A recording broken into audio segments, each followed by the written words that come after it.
අපේ ලක් පොළවෙන් වැඩිම කහ අස්වැන්නක් ලැබෙන වාරය මේ වාරය කියලා බොහොම සතුටින් අපිට කියන්න පුළුවන්.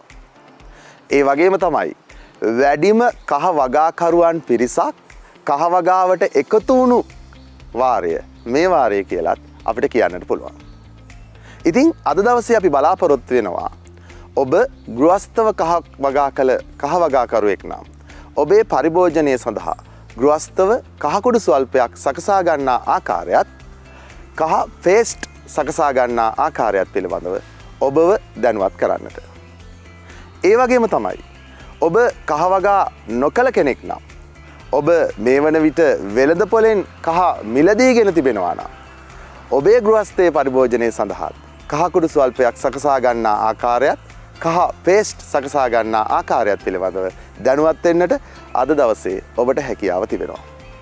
ඉතින් සුපුරුදු පරිදි අදත් අපි ආරාධනා කරනවා රැඳී සිටින්න සැඟවුණු කහවණු වැඩසටහන සමගින්. සිරිලක් පොළවේ වැවෙන අපේ මේ දේශීය කහ රසයෙන් පාටින් සූනින් පමණක් නෙවෙයි ගුණාත්මක බවිනුත් අද්විතීයයි. අතීතයේ සිට ශ්‍රී ලංකාවේ ආහාර නිෂ්පාදන ක්‍රියාවලියේදී භාවිතා වුණු ප්‍රධාන කුළුබඩුවක් තමයි කහ කියන්නේ. ශ්‍රී ලංකාවේ පමණක් නොව දකුණු ආසියාතික බොහෝ රටවල් වල ආහාර කර්මාන්තයේදී ප්‍රධාන වර්ණකයක් ලෙස කහ භාවිතා වෙලා තියෙනවා. නමුත් අද වන විට කහ කියන්නේ වර්ණකයක් පමණක්ම නොවන බව පර්යේෂණාත්මකව තහවුරු වෙලා තියෙනවා. ප්‍රතිශක්තිය වර්ධනයට, මතක ශක්තිය වර්ධනය කිරීමට, සමාශ්‍රිත රෝග සමනය කිරීමට ආදී විවිධ දේවල් වලට කහ සහ කහවල අඩංගු ප්‍රධාන ක්‍රියාකාරී සංයෝගය කර්කියුමින් උපකාරී වන බව පර්යේෂණාත්මකව සනාථ වෙලා තියෙනවා. ශ්‍රී ලංකාවේ පවතින කහවල ඉතා ඉහළ කර්කියුමින් ප්‍රතිශතයක් පවතින බව පර්යේෂණාත්මකව අප තහවුරු කරලා තියෙනවා. කර්කියුමින් ප්‍රතිශතය වැඩි නිසා ශ්‍රී ලංකාවේ කහ තැඹිලි පාටට හුරුයි. ඉතින් තැඹිලි පාටට හුරු අපේ රටේ වැවෙන අපේ කහ පරිභෝජනය කිරීමෙන් ආහාර රසවත් කිරීම, වර්ණවත් කිරීම පමණක් නොව සෞඛ්‍යමය වශයෙන් බොහෝ වටිනාකම් රැසක් ඔබට හිමි කරගන්න පුළුවන්. පරිභෝජනය සඳහා කහ සකස් කිරීමේදී අපි විශේෂයෙන් සැලකිලිමත් විය යුතු කරුණ තමයි ඒ සඳහා යොදාගත යුත්තේ මේරු අල පමණක් වීම. ඇත්තටම කහ ශේෂ්ත්‍රයේ හිටෝලා මාස 10ක් විතර යනවා කහ අල නැත්තම් කහ රයිසෝම හොඳටම මෝරන්න. සාමාන්‍යයෙන් හොඳටම මෝරපු රයිසෝමයක් අපි හොයාගන්නේ මෙන්න මේ වගේ කහවල ව්‍යාජ කඳ වේලිලා පිදුරු බවට පත් වෙනවා. මෙන්න මේ අවස්ථාවේදී තමයි කහවල අස්වැන්න නෙලීමට සුදුසුම අවස්ථාව. හැබැයි වර්ෂාව නොලැබෙනවා නම් ඔබට තවදුරටත් මේක ශේෂ්ත්‍රයේ තියාගන්න පුළුවන්. තව කෙටි කාලයක්. වර්ෂාව ලැබුණොත් වෙන්නේ කහවල තියෙන රයිසෝමෙන් අලුතෙන් මොටෙයිජෝ වෙනවා. එහෙම වුණොත් කහවල රයිසෝම් එකේ තත්ත්වය ටිකක් බාල වෙනවා. ඒකින්ද වර්ෂාව වෙන්නේ නැත්නම් ඔබට තව කාලයක් මේ කහ ශේෂ්ත්‍රයේම තබා ගන්න පුළුවන්. දැන් ඇත්තටම අපි සාමාන්‍යයෙන් නොමේරු කහ ගැලුවොත් එහෙම සාමාන්‍යයෙන් කිලෝ 10ක් විතර ඕනේ වියලි කහ කිලෝ එකක් හදාගන්න. මේක අපිට ලොකුම අවශ්‍යයක්. ඒ වගේම ඒ නොමේරු කහවල තියෙන වතුර ප්‍රතිශතය වැඩි. කහ බීජවල නැත්නම් කහ රයිසෝම වල. ඒක නිසා ඒවා ගුණාත්මක භාවයත් අඩු වෙනවා. සාමාන්‍යයෙන් වියලි කහ කිලෝ එකක් හදාගන්න මෝරපු බීජ අපි හොඳටම මෝරපු රයිසෝම ගන්නවා නම් කිලෝ 5යි 6යි අතර ප්‍රමාණයකින් වියලි කිලෝ එකක් හදාගන්න පුළුවන්. මේක තමයි අපිට හොඳටම වියලපු කහ ලබා ගැනීමේ තියෙන ලොකුම වාසිය. එහෙමනම් නිවසේදී කහකුඩු සකස් කරගන්න ආකාරය අපි පියවරෙන් පියවර බලමු නේද? කහ අස්වැන්න සකස් කිරීමට කලින් නෙලාගත් කහ අලවල මව් අල සහ ඇඟිලි අල වෙන් කරගෙන ඒවායේ තිබෙන පස් හා මඩ ඉවත් වෙන තුරු ඉතා හොඳින් පිරිසිදු කරගත යුතුයි. ගලා යන ජලයෙන් අල සීදිය හැකි නම් වඩාත් හොඳයි. ඉන්පසුවයි කහ තම්බා ගැනීම සිදු කළ යුත්තේ. කහ අලවල ඇති ක්‍රියාකාරී සංයෝගය වන්නේ කර්කියුමින් නම් රසායනිකයයි. සාමාන්‍යයෙන් මෙම කර්කියුමින් කහ අලේ මධ්‍ය කොටසට වැඩි වශයෙන් සාන්ද්‍ර වී පවතිනවා. කහ අල තැම්බීම මගින් කහ අලේ අභ්‍යන්තරී සෛල පුපුරා කර්කියුමින් අලේ පුරා විසිරී යාම සිදුවන අතර එමගින් ඒකාකාරී වර්ණයක් සහිත කහ කුඩු ලබා ගන්න පුළුවන්. තැම්බීමේදී කහ අලවල ඇති ජලය යම් ප්‍රමාණයකින් ඉවත් වී යාම කහ අල තැම්බීමේ තිබෙන තවත් වාසියක් විදිහට සලකන්න පුළුවන්. ඒ නිසා ඒවා වියලීම ඉතාම පහසු වෙනවා. එමෙන්ම කහ අල මතු පිට ඇති විස බීජ විනාශ වී යාමත් කහ අල තවදුරටත් හොඳින් පිරිසිදු වීමත් තැම්බීමෙන් ලැබෙන අමතර වාසි විදිහට සලකන්න පුළුවන්. සාමාන්‍යයෙන් ප්‍රමාණයෙන් විශාල මව්වල තැන්වීමට වැඩි කාලයක් ගතවන නිසා මව් අල සහ ඇඟිලි අල වෙන වෙනම තම්බා ගත යුතුයි. එහෙම නැත්නම් මව් අල කැබිලි වලට කපා ඇඟිලි අල සමග තම්බා ගන්නත් පුළුවන්. නිවසේදී පහසුවෙන්ම කහ අල තම්බා ගත හැකි ක්‍රම කිහිපයක්ම තිබෙනවා. සාමාන්‍යයෙන් දර ලිපක හෝ ගෑස් ලිපක භාජනයක් තබා එයට ජලය එක්කොට ජලයේ නටන තෙක් මුලින්ම රත් කරගත යුතු වෙනවා. ඉන්පසු එයට කහ අල සම්පූර්ණයෙන් ගිලී යන පරිදි අවශ්‍ය කහ අල ප්‍රමාණය එකතු කරගෙන තම්බා ගැනීම සිදු කළ හැකියි. මෙහිදී ඇඟිලි අල විනාඩි 30ක් පමණද මව් අල විනාඩි 45ක් පමණද නටන ජලයේ තම්බා ගත යුතු වෙනවා. තරමක් වැඩි අල ප්‍රමාණයක් තිබෙනවා නම් විශාල ප්‍රමාණයේ භාජනයක් ගෙන මව් අල සහ ඇඟිලි අල නෙට් රෙදි කැබල්ලකින් හෝ දැල් කවරයකින් ඔතා පහසුවෙන් වෙන වෙනම තම්බා ගන්න පුළුවන්. ඒ වගේම මුල් තැන්ගේ තිබෙන ස්ටීමරය භාවිතා කරලත් ඔබට පහසුවෙන්ම කහ තම්බා ගන්න පුළුවන්. ස්ටීමරයේ අදාළ කොටසට ජලය යොදා ඉන්පසු පිරිසිදු කරගත් කහ අල තට්ටු 3ක් පමණ උඩ කොටසට එක්කොට විනාඩි 20කින් පමණ කහ අල තම්බා ගන්න පුළුවන්. ඒ වගේම පීඩන උඳුනක් එහෙමත් නැත්නම් ප්‍රෙෂර් කුකර් එකක් භාවිතා කරනවා නම් හොඳින් පිරිසිදු කරගත් කහ අල ටික ප්‍රෙෂර් කුකර් එකට දමා අල වැසෙන තෙක් වතුර දමා විසිල් නාඳ 4ක් පමණ යනතුරු තම්බා ගැනීම ප්‍රමාණවත්. කහ අල හොඳින් තැම්බී ඇතනම් ප්‍රසන්න කහ සුවඳක් වහනය වන අතර අල මෘදු වී ඇති බව දැකගත හැකියි. එමෙන්ම කහ අලයක් කඩා බැලූ විට නූල් ඇදෙන හෙවත් කෙඳි සහිත ස්වභාවයෙන් යුක්ත නම් හෝ කහ අලය ඉරටුවකින් සිදුරු කළ විට පහසුවෙන් කහ අලේ පසාරු වී යන්නේ නම් කහ අල හොඳින් තැම්බී ඇති බව හඳුනා ගන්න පුළුවන්. පහසුවෙන් සහ ඉක්මනින් වියලා ගැනීම සඳහා කහ අල කුඩා පෙතිවලට කපා ගැනීම ඉන්පසු සිදු කළ යුතුයි. මෙම කහ පෙති දින 5ක් පවනේ වියලා ගැනීමෙන් ඒවායේ තෙතමන ප්‍රතිශතය 10%ක් 12%ක් පමණ දක්වා අඩුවන තෙක් ඉතා හොඳින් වියලා ගන්න පුළුවන්. කහ කැබලි එකිනෙක ගැටීමෙන් ඇතිවන ලෝහමය ශබ්දයෙන් ඒවා හොඳින් වියලී ඇති බව හඳුනා ගන්න පුළුවන්.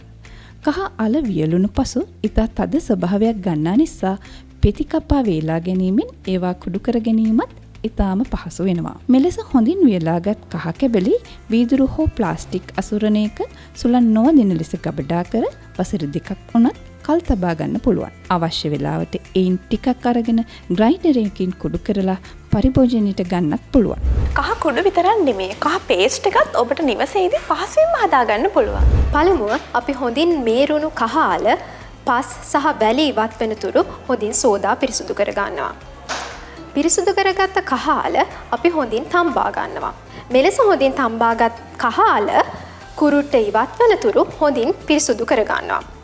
හොඳින් සුද්ධ කරගත්ත කහ අල ඉතා කුඩා කැබලි වලට කපා ගන්නවා. මෙලෙස කැබලි වලට කපාගත් කහ අල වල බර අපි කිරා ගමු. මෙතන ග්‍රෑම් 200ක ප්‍රමාණයක් තියෙනවා. දැන් අපි ග්‍රෑම් 200ක ප්‍රමාණයකින් කහ පේස්ට් එක හදන්නේ කොහොමද කියලා බලමු. මේ සඳහා අපිට ලුණු ග්‍රෑම් 20ක් සිට්‍රික් අම්ලය ග්‍රෑම් 1.6ක් අවශ්‍ය වෙනවා.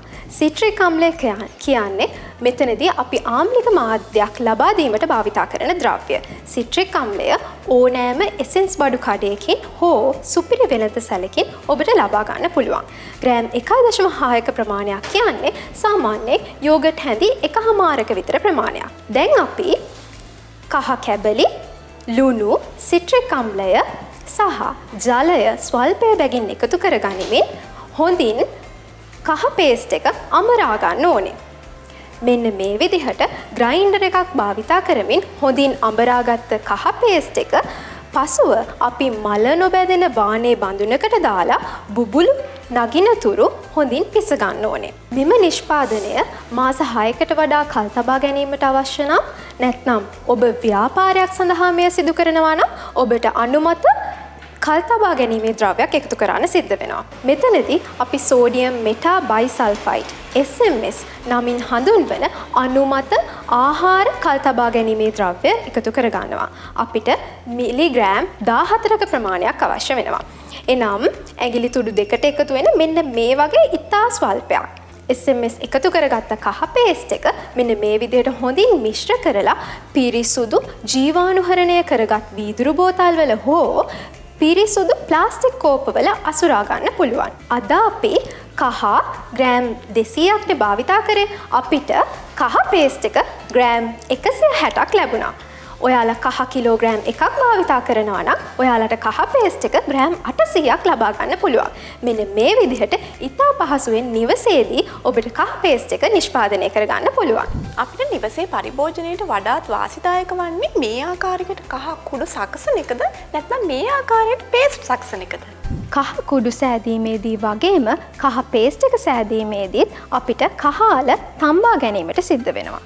12%කට තෙතමන ප්‍රතිශතය අඩුවන පරිදි නිසි පරිදි කහකුඩු වේලා ගැනීමට දින කීපයක් ගත වෙනවා. නමුත් කහ පේස්ට් එක සෑදීමේදී තම්බාගත් විගසම කහ පේස්ට් එක හදාගන්න පුළුවන්. කහ කුඩු හදනකොට කුඩු කිරීමේ ක්‍රියාවලියේදී ඉතා සියුම් අංශු ලෙස කහකුඩු යම්තා ප්‍රමාණයක් අපතේ යෑමක් සිද්ධ වෙනවා. නමුත් කහ පේස්ට් එක නිෂ්පාදනය කරන විට එම අපතේ යෑම සිදු නොවන නිසා නිෂ්පාදන ප්‍රමාණය වැඩියෙන් ලබා ගන්න පුළුවන්. කහ කුඩු සාදන විට අපට කිසිම කල් තබා ගැනීමේ ද්‍රව්‍යයක් භාවිතා නොකර නිසි පරිදි ගබඩා කළහොත් වසර 2ක් වුවත් ගබඩා කර තබා ගන්න පුළුවන්. නමුත් කහ පේස්ට් එක සෑදීමේදී අපිට අනිවාර්යෙන්ම කල් තබා ගැනීමේ ද්‍රව්‍ය එකතු කරගන්න වෙනවා. කහ පේස්ට් එක විවෘත කළ පසු අනිවාර්යෙන්ම ශීතකරණයක ගබඩා කළ යුතු වෙනවා. මේ දවස්වල වෙළඳ පොලේ අමු කහ ලාභයට වගේ ඉතා පහසුවෙන් හොයාගන්න පුළුවන්. චුට්ටක් හිතන්නකෝ නිවසට අවුරුද්ද පුරාවටම අවශ්‍ය ප්‍රමාණයට කහ ඔබට නිවසේදීම හදාගන්න පුළුවන්. ශ්‍රී ලංකාවේ කහ පරිභෝජන රටාව ගත්තාම සාමාන්‍යයෙන් එක් පුද්ගලයෙකුට වාර්ෂිකව අවශ්‍ය වන කහ ප්‍රමාණය ග්‍රෑම් 350ක් පමණ වෙනවා. ඒ කියන්නේ සාමාන්‍යයෙන් අපි සැලකුවොත් 5 දිනක් විතර වගේ ඉන්න පවුලකට වාර්ෂිකව අපිට වියලි කහ කිලෝග්‍රෑම් 1යි ග්‍රෑම් 750ක් වගේ තිබුණාන් ඇති. ඒතකොට අපි සාමාන්‍යයෙන් හිතුවොත් කිලෝ 2ක් වගේ ප්‍රමාණයක් කියලා වාර්ෂික අවශ්‍යතාවය. ඒතකොට අපිට පුළුවන් මේ කාලේදී දැන් අපිට කහ අස්වනු නෙලන කාලය. අපි දැන් ජනවාරි පෙබරවාරි මාර්තු කියන කාලවලදී කහ අස්වනු නෙලනවා. මේ වෙළඳ පොලේ බහුලව අපිට අමු කහ සපයා ගන්න පුළුවන්. මිලත් යම්කිසි ප්‍රමාණයක සාධාරණ විදිහට තියෙනවා. ඉතින් අපිට ගෘහස්තව අපිට වාර්ෂිකව අවශ්‍ය වෙන කහ ප්‍රමාණය අපේ නිවසේදීම ඉතාමත්ම පිරිසිදුව ඉතාමත්ම ගුණදායී විදිහට හදාගන්න පුළුවන්. අපි මේ කියන විදිහට ඒ කහ සාමාන්‍යයෙන් අපි හොඳට මේරුවොත් කිලෝග්‍රෑම් 6ට එකක් 7ට එකක් ඒ වගේ මට්ටමට වේලෙනවා. ගොඩක් තව ටිකක් මෝරලා අඩු නම් සාමාන්‍යයෙන් 8ට එකක් වගේ තමයි වේලෙන්නේ. කොහොමනත් අපිට අමු කිලෝ 14ක් 15ක් අරන් අපිට පුළුවන් හොඳ පිරිසුදු ජලයෙන් හොඳින් සෝදලා පිරිසුදු කරලා ඊට පස්සේ කුමාලයෙන් හෝ අපි සාමාන්‍යයෙන් තම්බලා ඒ කියන නියමිත කාල වේලාව තුල පෙති කපලා අපිට ගෘහස්තව සාමාන්‍යයෙන් වේල ගන්න පුළුවන් හොඳ පිරිසිදුව. එතකොට මේ විදිහට වේලගත්ත කහ අපිට ඒ වියලගත්ත කොටස් විදිහටම හොඳට හුලං නොවදින විදිහට ආරක්ෂිතව මේ ගබඩා කරලා තියාගන්න පුළුවන් අපිට පොලිතීන් වගේ අසුරනවල අවශ්‍ය අවස්ථාවලදී අපිට අරන් අපේ ගෘහස්තව තියෙන බ්ලෙන්ඩර් එකක් ආධාරයෙන් කොටලා හොඳට පිරිසිදු කහ හදාගන්න පුළුවන්. එහෙමනම් ඉතින් අදත් වැඩසටහන නිමා කරන්න ප්‍රථමයෙන් යොමු වෙමු සතියේ ප්‍රශ්නය දෙසට. පසුගිය සතියේත් නිවැරදි පිළිතුර ඒවා ජයග්‍රහණය කළ ඔබගේ විස්තර දැන් තිරේ දිස්සෙනවා. ඒ වගේම ඔබට මිත්‍යාගයත් ඉතාමත් ඉක්මනින් අපිට ලබා ගන්නට පුළුවන්. එහෙමනම් අද වැඩසටහන තුළින් අපි ඔබෙන් අසන පැණිය තමයි අමු කහ කිලෝ 1කින් සාදාගත හැකි කහ පේස්ට් ප්‍රමාණය කොපමණද? එහෙමනම් ඉතින් නිවැරදි පිළිතුර නිර්මාණශීලීව අප වෙත යොමු කරන්න අපගේ සුපුරුදු මෙන්න මේ ලිපිනයට. සැඟවුණු කහවණු පැණියට පිළිතුර සහකාර අධ්‍යක්ෂ සංනිවේදනාංශය අපනයන කෘෂිකර්ම දෙපාර්තමේන්තුව අංක 1095 නුවරපාර පේරාදෙණිය. අපේ දේ ක්‍රමවත්ව විධිමත්ව පිරිසිදුව නිවසේදීම සකසා ගන්නට පුළුවන් නම් අපේ මුදලුත් කාලයත් ඉතිරි වෙනවා. එය අපේ ගෘහස්ත ආරක්ෂාවටත් ගෘහස්ත පරිභෝජනයටත් ඵලදායී දෙයක් බවට පත් වෙනවා. එසේනම් මෙවැනිම තවත් වැඩසටහනකින් හමු වනතුරු අදට අපි ඔබෙන් සමුගන්නවා. ඔබ සැමට ජයග්‍රාහී දෙසතියක්.